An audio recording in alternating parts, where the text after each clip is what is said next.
Hi friends, இன்றைக்கி நம்ம என்ன பார்க்க போகிறோன்னா ப்ரான் தொக்கு. ஃபஸ்ட்டு நம்ம நல்லா ப்ரானை நல்லா க்ளீனாக வாஷ் பண்ணிடணும். அதோட நரம்பு எல்லாத்தையும் எடுத்து ஃபுல்லாக வாஷ் பண்ணிடணும். இந்த மாதிரி சுத்தம் பண்ணி வச்சிட்ட பிறகு இதுக்கு தேவையான இன்க்ரீடியன்ட்ஸ் என்னென்னு பார்த்திங்கன்னா, நம்மளுக்கு ஒரு பெரிய வெங்காயம் நான் ஒரு 3 எடுத்திருக்கேன், தக்காளி, அப்புறமா கொஞ்சம் பூண்டை க்ரஷ் பண்ணி வச்சுருக்கேன், தட்டி வச்சுருக்கேன், அப்புறம் கருவேப்பிலை வச்சுருக்கேன். இப்போது இந்த ப்ரானை தொக்கை நம்ம எப்படி பண்ண போகிறோன்றத பார்க்கலாம். ஃபஸ்ட்டு ஒரு பேனை ஹீட் பண்ணி வச்சுருக்கேன். எல்லோரும் நார்மலாக எண்ணெய் யூஸ் பண்ணுவீங்க, சன்ஃப்ளவர் இல்லைன்னா நல்லெண்ணெய், கடலெண்ணெய். நான் மோஸ்ட்லி மீன் குழம்பு, காரக்குழம்புக்கு மட்டும்தான் நல்லெண்ணெய் யூஸ் பண்ணுவேன். மற்றதுக்கெலாம் சன்ஃப்ளவர் தான் யூஸ் பண்ணுவேன். எங்களுக்கு அதுதான் பிடிக்கும். கடலெண்ணெயோட ஃப்ளேவர்லாம் பிடிக்காது.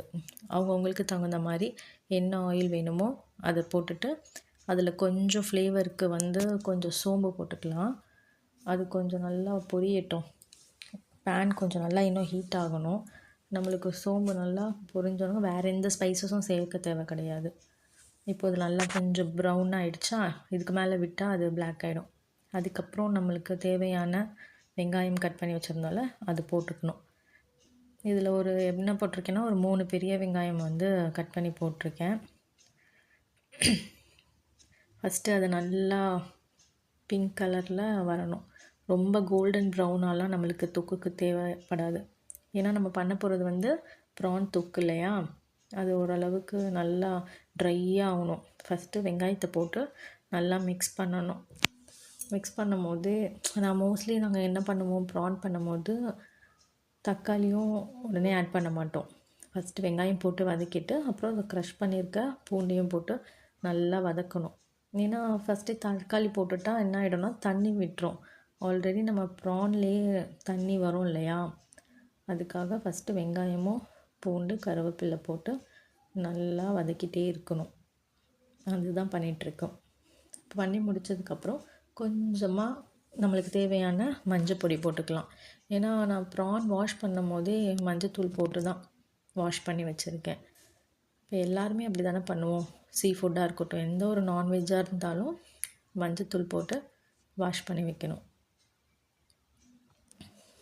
போட்டுட்டு நல்லா கலரணும் ஃப்ரெண்ட்ஸ். அப்போ தான் நம்மளுக்கு நல்லாயிருக்கும், டேஸ்டியாக இருக்கும். இப்போ போடும்போது கொஞ்சம் கருவேப்பிலையும் ஆட் பண்ணி போட்டுருக்கணும். இந்த சமயத்தில் நம்ம எண்டிங் முடியும் போதும் போட போகிறோம். இப்போது கொஞ்சம் அது டேஸ்ட்டுக்காக கருவேப்பிலை போட்டுடணும். அதையும் போட்டு நல்லா சாட்டே பண்ணிகிட்டே இருக்கணும். உங்களுக்கு தேவையான ஆயிலும் யூஸ் பண்ணிக்கோங்க. நான் தொக்குக்கு கொஞ்சம் எக்ஸ்ட்ரா தான் போடுவேன். ஏன்னா அது ட்ரையாக வரும்போது நம்மளுக்கு எண்ணெய் பிரிஞ்சு வரணும் இல்லையா, அதுக்காக தான். இந்த சமயத்தில் இப்போ நம்ம என்ன பண்ண போகிறோம்னா, க்ளீன் பண்ணியிருக்க ப்ரானை, நல்லா தண்ணி வடிஞ்ச ப்ரான் எடுத்து இதில் ஆட் பண்ண போகிறோம். எல்லாருமே ஃபஸ்ட்டு எப்படி பண்ணுவாங்கன்னு தெரியல, வெங்காயம் தக்காளிலாம் போட்டு ப்ரான் பண்ணுவாங்க. ஆனால் எங்கள் வீட்டு பழக்கம்படி நாங்கள் ஃபஸ்ட்டு வெங்காயம் இதெல்லாம் வதக்கும் போது ப்ரானை போட்டுருவோம். ஏன்னா ப்ரான்லேருந்து ஆட்டோமேட்டிக்காக நம்மளுக்கு தண்ணி வரும் இல்லையா, ஏன்னா அது ஃபஸ்ட்டே போட்டுட்டால் நிறைய ஆகிடும். இதில் மெயினாக என்னென்னா தண்ணியே ஆட் பண்ணக்கூடாது. இந்த ப்ரானில் வர தண்ணியும் தக்காளியில் வர தண்ணியிலருந்தே தான் இது வெந்துடும். சரியா, இதை கொஞ்சம் நேரம் நல்லா ரோஸ்ட் பண்ணிக்கலாம். பண்ணும் போதே உங்களுக்கு தெரியும், அங்கங்கே கொஞ்சம் கொஞ்சம் தண்ணி வந்துடும். எப்படி இருந்தாலும் நம்மளுக்கு ஒரு 1/4 டம்ளர் தண்ணிக்கிட்ட அது வந்துடும் ப்ரான்லேருந்து. ஸ்குவிட்டு, ப்ரானு இதெல்லாம் மோஸ்ட்லி நம்ம பண்ணும்போது தண்ணியே ஆட் பண்ணக்கூடாது. கிரேவியாக வேணும்னா பண்ணிக்கலாம், பட் நம்மளுக்கு நல்லா ஒரு பெரட்டல் மாதிரி தானே ரெடி பண்ண போகிறோம். அதுக்காக தான் நான் சொல்கிறேன். இதுக்காக ஃபஸ்ட்டு நல்லா சாட்டே பண்ணிடணும். உங்களுக்கே பார்த்தா தெரியும், ப்ரான் போட்ட பிறகு எல்லாருக்குமே தெரிஞ்சது தான். ப்ரான் போட்ட பிறகு எல்லாம் குட்டி குட்டியாக வந்துடும்ல, ரவுண்ட் ரவுண்டாக. இந்த ஸ்டேஜில் தான் நம்ம தக்காளி ஆட் பண்ணணும். இப்போ நம்ம சிக்கன், மட்டன்லாம் பண்ணும்போது தக்காளி, வெங்காயம் எல்லாம் சேர்த்து வதக்குறோம் இல்லையா, இந்த போது ப்ரானுக்கு மட்டும் என்ன பண்ணணும்னா, வெங்காயம் வதங்கிட்டு ப்ரானை வதக்கிட்டு அதுக்கப்புறம் தக்காளி ஆட் பண்ணணும். இப்போ தக்காளி எல்லாம் மசிஞ்சு வரணும். அது வரலும் நம்ம கொஞ்சம் ஹை ஃப்ளேம்லேயே வச்சு தான் பண்ணணும். இப்போ உங்களுக்கு தேவையான அளவு சால்ட்டு போட்டுக்கலாம். நான் ஸ்பூன்லலாம் போட மாட்டேன்.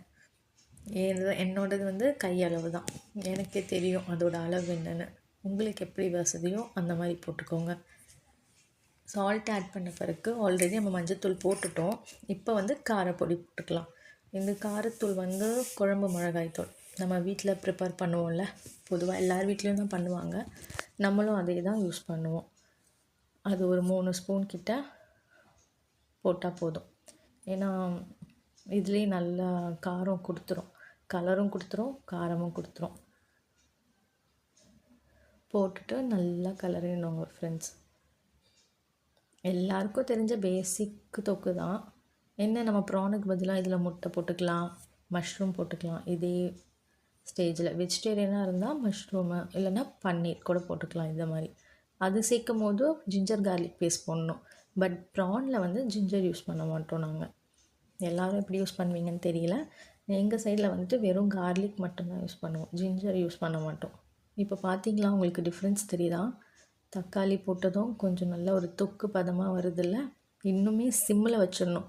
இதுக்கப்புறம் ஃப்ளேமை ஃபுல்லாக சிம்மில் வச்சிட்டிங்கன்னா உங்களுக்கு அந்த ஆயிலும் தண்ணியும் சேர்ந்து ட்ரை ஆகும். சைட் பை சைட் நான் மீன் குழம்பும் பண்ணியிருந்தேன், அதை தான் உங்களுக்கு காட்டிகிட்ருக்கேன்.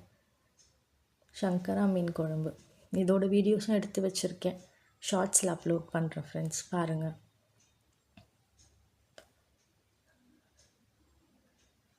மீன் குழம்பும் பண்ணிவிட்டு ப்ரான் தொக்கும் பண்ணிவிட்டு இது வந்து கொடுவா ஃபிஷ் ஃப்ரை பண்ணேன் என் பையனுக்காக.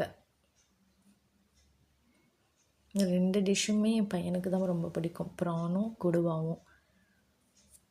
சங்கரா மீன் பேசிக்கலி சின்ன மீன் போட்டு குழம்பு வச்சா தானே டேஸ்டியாக இருக்கும். அதனால் சங்கரா மீன் குழம்பு, கொடுவா ஃப்ரை. இது என்னென்னு பார்த்தீங்கன்னா, இப்போ நான் போட்டல காரத்தூள், குழம்பு மிளகாய்த்தூள் எல்லார் வீட்லேயும் அரைச்சி வச்சுருக்கிறது தான். அதோட ப்ரொசீஜர் எல்லாருக்குமே தெரியும்.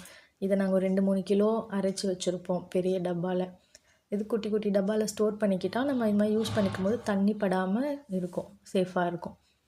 அதுக்கு தான் இது காட்டிகிட்ருக்கேன். ஓகே ஃப்ரெண்ட்ஸ், பாருங்கள் ப்ரான்லேருந்து எவ்வளோ தண்ணி வந்திருக்குன்னு. நம்ம தண்ணியே ஆட் பண்ணல, பட் ஆனால் அந்த தக்காளியில் இருக்கிறதும் ப்ரானில் இருக்கிறதும் சேர்ந்து நம்மளுக்கு ஒரு மாதிரி தொக்கு மாதிரி இருக்கா. நிறைய பேர் இந்த ஸ்டேஜில் ஆஃப் பண்ணுவாங்க, பட் எங்களுக்கு இன்னுமே ட்ரையாக ஆகணும். இன்னும் கடாயிலேருந்து நல்லா பெரட்டி எடுத்துகிட்டே இருக்கணும் சிம்மில் வச்சுட்டு. இப்போ பாருங்கள் ஃப்ரெண்ட்ஸ், நான் 2-3 டைம்ஸ் நல்லா கலரி சிம்மில் வச்சுட்டேன், எவ்வளோ ட்ரை ஆகிடுச்சுன்னு.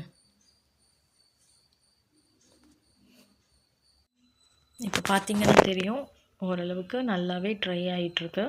இன்னும் கூட கொஞ்சம் நல்லாவே சுண்டணும். ஏன்னா நான் மீன் குழம்பு பண்ணியிருக்கேன் இல்லையா, இது நல்லா பெரட்டின மாதிரி வச்சுருந்தா தான் நல்லாயிருக்கும். இப்போ நார்மலாக நம்மளுக்கு இட்லி தோசைக்குன்னா நம்ம இந்த ஸ்டேஜில் ஆஃப் பண்ணிடலாம். இப்போ ஒரு 2 வாட்டி லிட்டு க்ளோஸ் பண்ணிவிட்டு திருப்பி எப்படி இருக்குன்னு பார்க்கலாம். பார்த்தீங்களா, இதுதான் final look. Prawn ready. Thanks for watch.